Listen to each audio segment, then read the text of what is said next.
and welcome again to Cottage Talk. I am Russ Goldman, and this is our post-match reaction show. I'm calling it 5 takeaways from Fulham's 3-0 victory against Crystal Palace on Boxing Day at Selhurst Park. Let's first say this is a huge and massive victory for Fulham on the road on Boxing Day. We'll talk about the red cards. We'll talk about Mitro. We'll talk about a lot in a very quick post-match reaction show. 5 things I'm taking away from it that I'm going to be doing shortly. Also, just want to mention, as always, please do subscribe on YouTube and on Apple Podcasts. I'm not live today on YouTube, but I will be in the future. Just thought I would try something different by going live on Twitter on my Russ_Goldman Twitter account and also on Cottage Talk. Just trying something a little bit different. But this show will be available afterwards on YouTube, along with other podcast apps. Wherever you get your podcast, you'll be able to listen to this commentary. And again, it's just myself. I will have co-hosts back on shows coming up soon, but I wanted to do a show today quickly for you. Get it up. I know it's late in England. It's just coming up on dinner time on the East Coast in the United States. So I wanted to do a show because I'm excited to talk about this Fulham victory.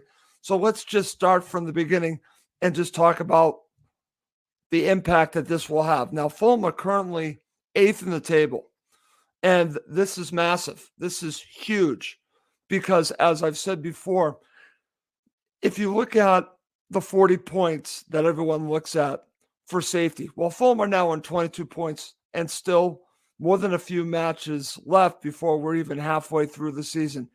At some point, you're going to have the opportunity to say, I think everyone will have that opportunity to say, it's not about safety anymore. It's potentially about Europe. They are inching their way towards that because on 22 points, and we can look at what the future holds for Fulham. That's what a victory against Crystal Palace does. It gets them further away from the relegation zone, and it really sets the tone for the rest of the season. Huge match against Southampton coming up as well, but this is huge coming back from this huge layoff from the World Cup. 3 points on the road, massive. And I'm going to share my 5 takeaways from it. Let's start here. Let's start where Russ Goldman gets it wrong. The starting 11 was very strong with Mitro and Anthony Robinson being available to play. Now, I was basing my thoughts on the preview show based on Marco Silva's presser that potentially these 2 players were not going to be involved. In fact, I didn't think that either one of them were going to be involved. Well, Russ Goldman, wrong again, because they were both involved and both were impactful in this match, important in this match. It just shows how important it is when Fulham are pretty much have their strongest side. We could argue, is Bobby Decker-Dover-Reid part of your strongest side? He's making an argument for it, and he's making it difficult for other players to take his spot. We'll just say that. So this, to me, was a very strong side. I was just trying to be cautious here because Mitro's coming back from an injury, and I'm thinking, well, it makes sense to rest and take your time with him. Well, not Fulham and not Mitro, because they played him, and he was a huge impact. Fulham are much better right off the bat with Mitro on their side. They showed that today. Not just him, but also Anthony Robinson. But when you look at the starting 11, you have Tim Ream and Diop. You have Kenny Tete back fit. Anthony Robinson playing as your left back. Central midfield is very strong. I'm going to be talking about that in just a second. When you have Mitro up front, Willian on the left, and then you add Bobby Decker-Dover-Reid on the right, not hurting you at all on the right. Very strong side. This, to me, was an extremely strong side going into this match. The keys were Mitro and Robinson being available, and I got this wrong. So I'm just going to say it one more time. Russ Goldman, wrong again. But I'm so happy to be wrong. I just hope that Mitro and Robinson come out of this match okay and they can be ready to go for Southampton. But it was great to see them play. I was against it, but Marco Silva knows a lot better than I do. So good call from him. It paid off with a Fulham victory. That's number 5. So let's go to number 4. As I just mentioned just a few minutes ago, Fulham's central midfield, I thought, as I said in the preview show, would be pivotal in this match. I thought they would set the tone.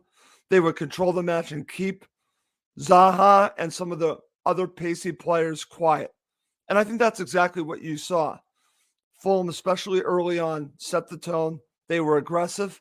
But I think it does start with those 3, Paulinho, Harrison Reed, and Pereira, really setting the tone for the rest of the team and getting that play going on the wings.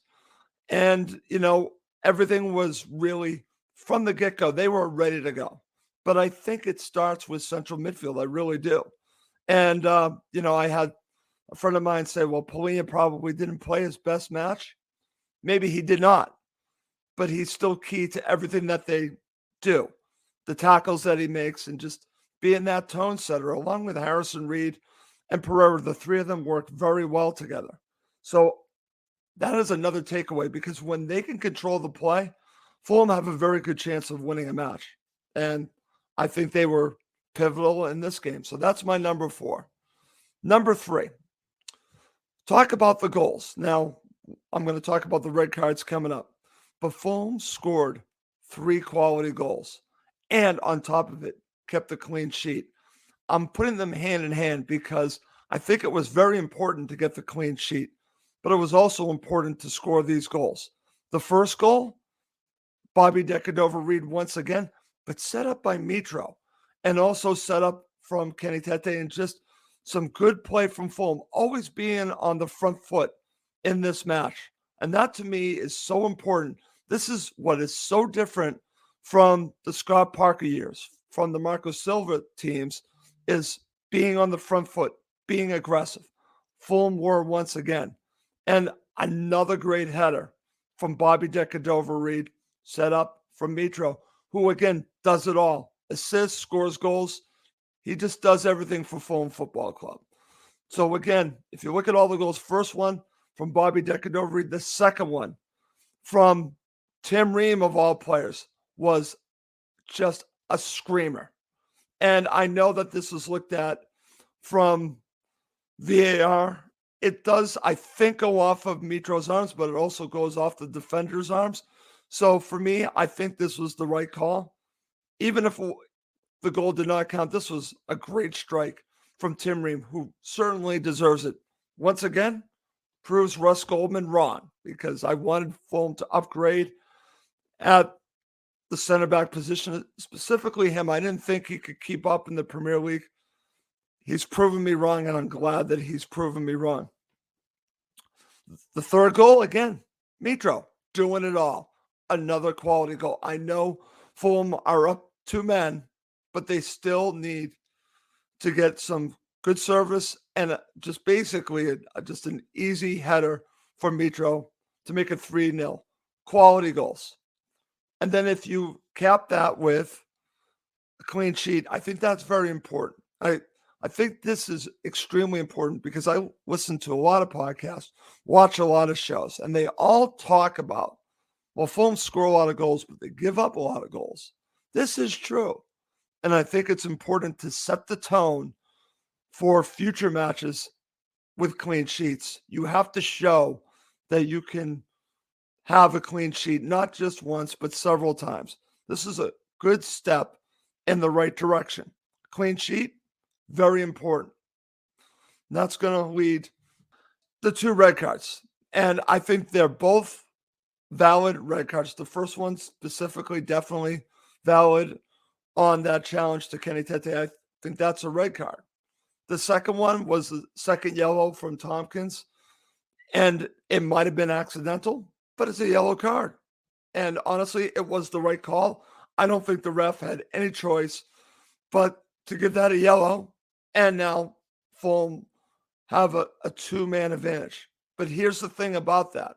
During this whole period of time, you can have this advantage, but it's what you do with it.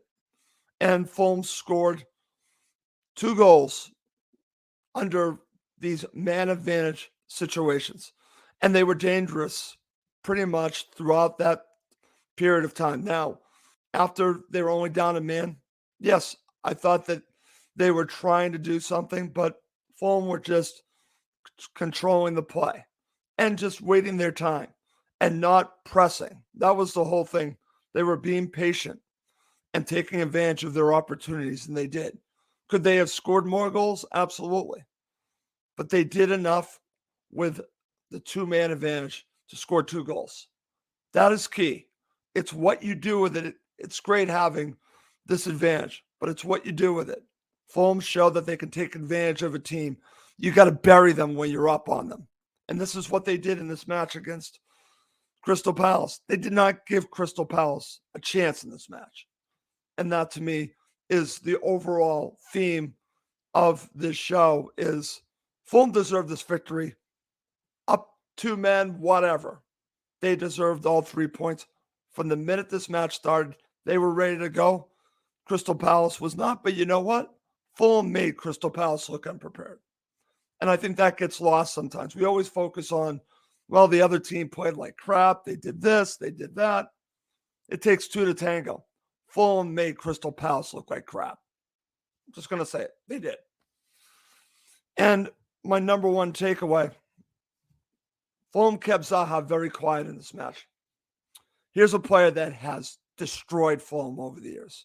Really just done a number on him. And Fulham really kept him quiet. So I want to give full credit to the defense and also central midfield for really not giving him a chance to really sniff anything here. Now, is he always dangerous? Yes. But when you keep this player quiet, you're giving yourself a really good chance to win. And I think that's what Fulham did in this match by keeping Zaha quiet, but controlling the play, really not allowing him to hurt you. Because going into this match, I was very worried about Wilfried Zaha. Well, Fulham showed me maybe I shouldn't have been so worried because they had it covered. Could talk about the red cards, obviously, that helps. But they had it covered before the red cards. They did a nice job on Wilfried Zaha. Deserved the clean sheet. Absolutely deserve the clean sheet. Okay. So to end the show, coming up next, I'm going to share who was my man of the match.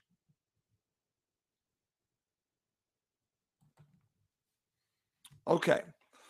To end this very quick 5 takeaway show, I'm going to share with you my man of the match. I think you start at one place, and it's got to be Mitro. I'm going with Mitro as your man of the match. And what's interesting about him, and I think other clubs are finding this out, it's not just about the goals he scores. It's about his influence in the match, his ability to get his teammates involved, the assist. That pass to Bobby Dover-Reed was unbelievable. Great cross. Mitro is a lot more than a goal scorer. He's a complete striker, as I've called him.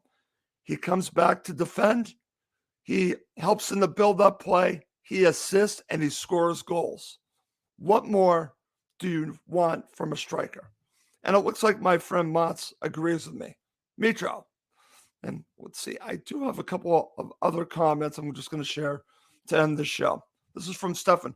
Russ, strong side, but there is a big but. Can we really measure the performance of the team and the result when you play against a team of 9 for most of the game, notwithstanding we were up by 1 goal when we were playing 11 versus 11? Stefan, I think I already discussed this. I go back to that time when we were 11 versus 11. Fulham were the better side. So I think you can. Also, when you take advantage of a team, when you're up 2 men, that's a sign of a good side. So I think you can learn something from it. So that's just where I'm coming from. It's not about the red cards. It's what you do when you're up a couple of men. You still have to score goals, and they did. Mike Asio agreed, but they looked well prepared and sharp after the World Cup break and on Boxing Day. Okay, very good. Let's see what else Stefan says. Tete also had a very good game. Very good point, Stefan. Tete, I thought, played very good. I want to give a shout out to Bobby Decordova-Reid. I thought he played well. Just someone that can always help you. Does he have a regular position in the starting 11? I don't know, but no one's taken it away from him yet. But going back to Tete, totally agree. Totally agree, Stefan.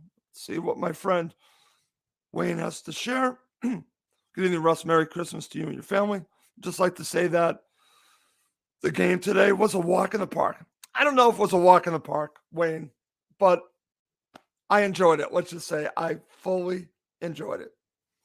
Okay, well, that's going to do it for this very quick episode of Cottage Talk. And as you can hear, I'm feeling a little bit sick, so I can't go much longer. But as I want to mention one more time, thank you for everyone who watches and listens to Cottage Talk. Please do subscribe on YouTube and on Apple Podcasts. We're going to have many more shows in the upcoming new year. Just want to mention that. I wanted to get a show out to you tonight after a huge Fulham victory.